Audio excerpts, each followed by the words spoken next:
All right, here I am back in my n equals 2 state. Well, notice in both times we've gone up one level, down one level. Can I skip multiple levels? Well, as long as the energy matches that. So let's start at n equals 2, and let's figure out what it's going to take for us. Let's send in some, I don't know, I just grabbed this one. Send this one in, or maybe this one comes in, and it's going to go from n equals 2 to n equals 4. There's what's my wavelength of light going to be for that? So I'm going to start. So I'm going to start. No, I need a better color. Let's use. That's better. Use that color. So I'm going to start here, and I'm going to go to there. Can you even see that? Oh yeah, you can. So I'm going to start at n equals 2 and end up at n equals 4. So the change in energy is going to be my goes into my photon, and you can't see the yellow. So E final minus E initial. E final is a 4 minus E2, and that's going to equal HF, HC over lambda.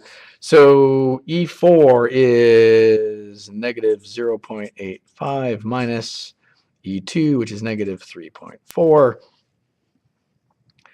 And that's got to equal HC over lambda, which is 1240 over lambda.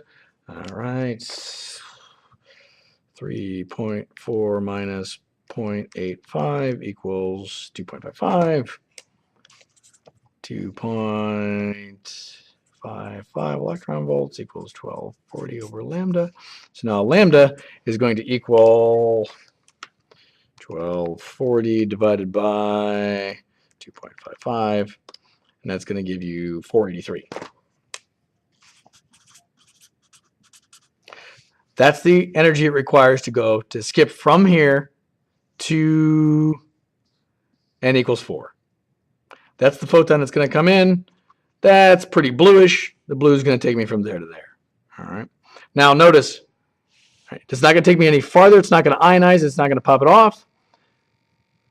But it is going to take me from there to there. And notice if we do this, if I go the same way, if I go from 4 to 2 and it falls back down, this same photon is going to be emitted, because the only thing that changes here is the negative signs, and the energy stays the same, but then that negative sign floats out in front. So you can skip multiple levels provided your photon fits inside the gap.